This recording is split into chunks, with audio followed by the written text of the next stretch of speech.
Hello everyone, कैसे हैं आप सभी। उम्मीद है सभी लोग अच्छे होंगे।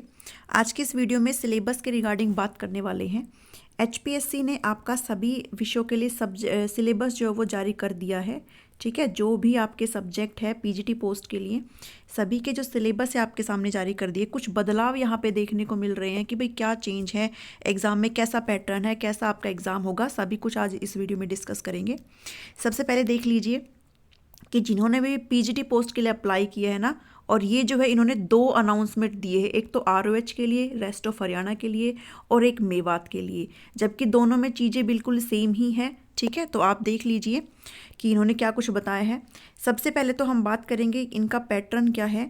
Scheme pattern of recruitment test will be, देखिए आपका जो टोटल नंबर ऑफ क्वेश्चन होंगे वो कितने 150 मार्क्स के होंगे, और हर एक क्वेश्चन के लिए आपको 1 नंबर मिलेगा। ठीक है, हर एक क्वेश्चन के लिए कितना मिलेगा, 1 नंबर मिलेगा। 100 क्वेश्चन इसमें से आपके कंसर्न सब्जेक्ट के होंगे। जो भी आपका XYZ सब्जेक्ट है वो आपका आपसे 100 मार्क्स का पूछा जाएगा। ठीक है, फिर चाहे वो आपको फिजिक्स हो, चाहे केमिस्ट्री हो, चाहे मैथ्स हो, चाहे इकोनॉमिक्स हो, ठीक है, चाहे कोई भी आपका सब्जेक्ट हो, आपसे 100 मार्क्स का वो पूछा जाएगा। ठीक है, उसके बाद ये चीज़ें बाद में देखते हैं। पहले आप देखिए भाई पूरा आपका पैटर्न क्या है, फिर मैं आपको ये 50 मार्क्स का बताती हूँ। टाइम ड्यूरेशन क्या है भाई, 2.5 घंटे का आपका एग्जाम होगा। All question carry equal marks, हर एक क्वेश्चन के लिए आपको 1 नंबर मिलेगा। ठीक है, अब इसमें क्या है ना, आपको 5 ऑप्शन यहाँ पे दिए जा रहे हैं। पहले क्या था, 4 ऑप्शन दिए जाते थे, बट यहाँ पे एचपीएससी ने आपको 5th ऑप्शन भी प्रोवाइड किया है। अगर आपको अपना क्वेश्चन को है अटैम्प्ट नहीं करना है तो आप 5th वाला जो ऑप्शन है उसको बबल करके आएंगे। अगर आपने उसको अब बबल नहीं किया, अगर आपने एक भी ऑप्शन को अगर बबल नहीं किया तो आपका 1/4 जो नंबर है वो डिडक्ट हो जाएगा। कहने का मतलब ये है कि आपने हर क्वेश्चन को बबल करना है। ठीक है, अगर आपने किसी भी एक क्वेश्चन को छोड़ा तो उसकी जो पेनल्टी है वो आपको भुगतनी पड़ेगी। ठीक है, तो आपको वहाँ पे भी उसका जो है दंड का प्रावधान दिया गया है। नेक्स्ट चीज़ है कि भाई नेगेटिव मार्किंग है। ठीक है, आपको 1/4 आपका जो है डिडक्ट हो जाएगा। एक क्वेश्चन गलत और आपका 0.25 मार्क्स यहाँ पे क्या हो जाएगा, डिडक्ट हो जाएगा। तो नेगेटिव मार्किंग है आपके एग्जाम में, तो आप लोग बिल्कुल ही अपनी तैयारी को अच्छे से करके जाइएगा। In case of candidates neither attempt the question nor darken the 5th option, ये वही वाली बात है कि अगर आपने 5th वाले ऑप्शन को अगर बबल नहीं किया तो आपको ये करना ही पड़ेगा। अगर नहीं किया है तो आपका जो है 1/4 यहाँ पे यानी कि 0.25 मार्क्स यहाँ पे डिडक्ट कर लिया जाएगा। ठीक है, नेक्स्ट है क्वेश्चन आपका बाइलिंगुअल होंगे, पेपर आपका हिंदी और इंग्लिश दोनों में देखने को मिलेगा। वेटेज क्या है आपके रिटन एग्जाम की, देखिए आपका यहाँ पे इंटरव्यू है जिसमें आपका इंटरव्यू का 12.5% यानी कि 12.5% आपका इंटरव्यू से लिया जाएगा, और जो भी आपका 150 मार्क्स का एग्जाम है इसका 87.5% आपका टेस्ट का लिया जाएगा। ठीक है, इससे आपका 100% बनेंगे। कहने का मतलब ये है कि 150 मार्क्स में से आपको 87.5% आपका लिया जाएगा और 12.5% आपका इंटरव्यू का होगा, यानी कि इंटरव्यू आपका इस एग्ज़ाम में होने वाला है।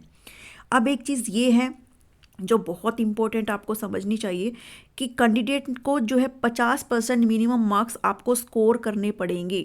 अगर आपका 150 मार्क्स का पेपर है तो आपको 50% यानी कि 75 नंबर आपको लाने अनिवार्य है, तभी आप लोग इंटरव्यू में बैठ सकते हो। ठीक है, किस में बैठ सकते हैं, इंटरव्यू में।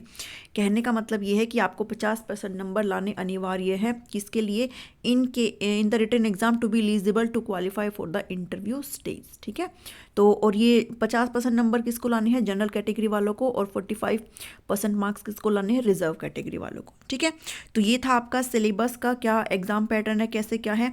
अब आप सभी को पता है आपका जो 100 नंबर है आपका कंसर्न सब्जेक्ट से लिया जाएगा, बट बचा हुआ जो 50 नंबर क्वेश्चन है वो कहाँ से लिए जाएंगे। तो आप सभी को ये मैं बता दूं कि भी आपसे यहाँ पे एजुकेशनल साइकोलॉजी भी पूछी जाएगी। तो जो लोग खुश हो रहे थे ना कि एजुकेशनल साइकोलॉजी आपको सिर्फ एचटेट में ही पढ़नी थी, आगे नहीं पढ़नी है, तो नहीं, आपको यहाँ पे पेडागोजी, साइकोलॉजी सब कुछ यहाँ पर आपको पढ़नी पड़ेगी। जनरल अवेयरनेस आपको पढ़ना पड़ेगा, करंट अफेयर्स भी इसमें आते हैं।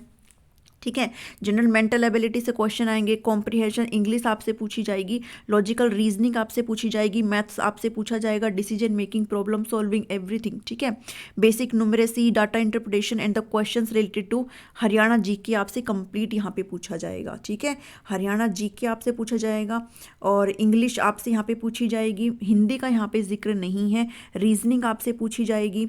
ठीक है। और आपसे मैथ्स के क्वेश्चन पूछे जाएंगे, जनरल अवेयरनेस के क्वेश्चन आपसे पूछे जाएंगे, नेशनल इंटरनेशनल और हरियाणा जीके आपसे पूछी जाएगी।